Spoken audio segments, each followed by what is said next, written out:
Halo sahabat-sahabatku, session ini saya masuk dalam program Sorot Narasi. Kenapa saya buat program Sorot Narasi ini? Karena memang menurutku bisa membantu memberikan tambahan informasi dari program Sorot Narasi ini, seputaran informasi yang akurat yang akan saya edukasikan. Nah, hari ini saya akan membahas mengenai jika dunia ini terbakar. Karena beberapa negara yang lagi kontroversi, yang lagi booming diperbincangkan, dan yang kita alami bersama-sama saat ini. Nah, bagaimana kalau benar-benar jika dunia ini terbakar? Renungkan tentang perang dunia ketiga dan Indonesia yang bertahan. Bayangkan ya, jika dunia ini terbakar, bukan karena api hutan, bukan karena gempa ataupun tsunami, tapi karena ego, senjata, dan kekuasaan. Perang dunia ketiga ini bukan sekedar naskah fiksi, bukan lagi desus geopolitik, tapi bagaimana kini ia mulai mengintip dari balik sekat perundingan yang membeku, dari percikan api di perbatasan Ukraina, dari dentuman roket di Timur Tengah, dan dari propaganda yang berselimut algoritma. Bagaimana jika itu terjadi? Apa kabar Indonesiaku? Negeri yang katanya cinta damai, tapi senyap dalam persiapan dan gamang dalam membaca arah. Ketika dunia kembali berperang, ya, perang ini atau perang dunia ini bukan lagi pertemuan pasukan berseragam. Ia bisa datang dari sabotase cyber, dari ekonomi yang dirontokkan, atau dari drone kecil tidak bersuara yang meledakkan pusat energi. Negara adidaya mulai mengukur kekuatan bukan dari senjata, tapi dari pengaruh dan data. Dan seperti papan catur, negara-negara kecil akan jadi pion, atau bahkan jadi korban tanpa sadar. Lalu, di mana Indonesia? Di mana posisinya Indonesia? Netralitas bukan lagi jawaban. Ketika ekonomi disandra dan pasokan pangan terganggu, kita bisa tidak ikut perang, tapi tidak bisa menghindar dari dampaknya. Dampak bagi Indonesia, perang dunia ketiga bukan tentang peluru menghantam tanah kita, ya,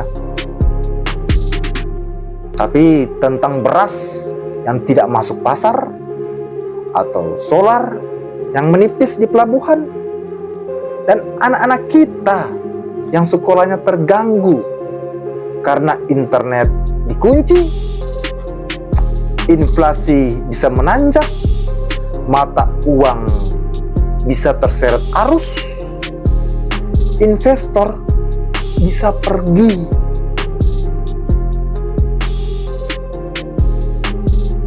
dan tiba-tiba kita seperti berdiri di atas pasir, goyah tidak berakar dan sendirian.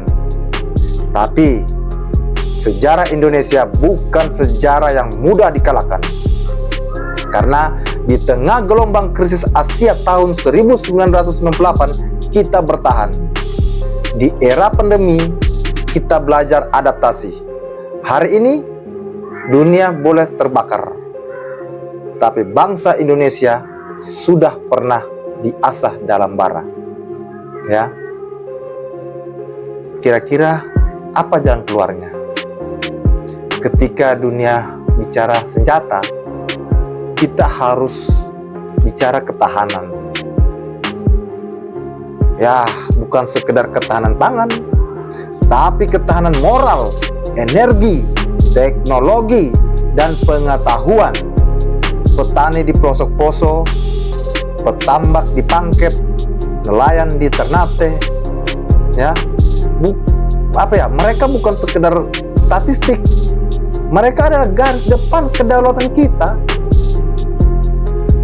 Saat negara besar saling menembakkan rudal, kita perlu memperkuat komunitas, startup lokal, komunitas literasi, jaringan ekonomi desa, gerakan pangan mandiri.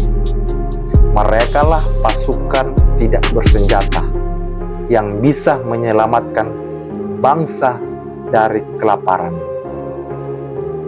dari manipulasi ekonomi global, dan dari mentalitas korban.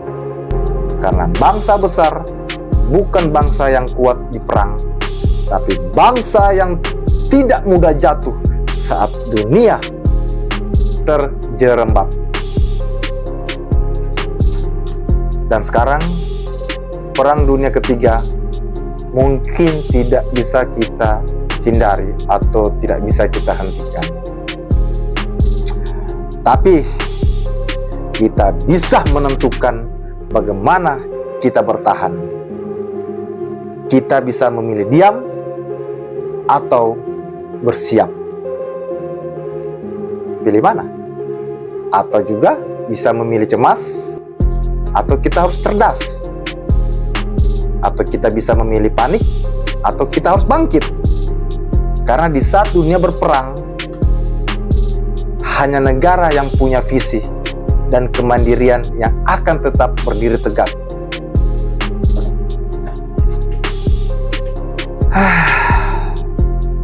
Dan Indonesia adalah bangsa yang tidak pernah lahir dari ketakutan, tapi dari keberanian untuk melawan, ya, dan kekuatan untuk selalu bertahan. Saya Aryo Kaani, host OTT Podcast. Salam sorot narasi.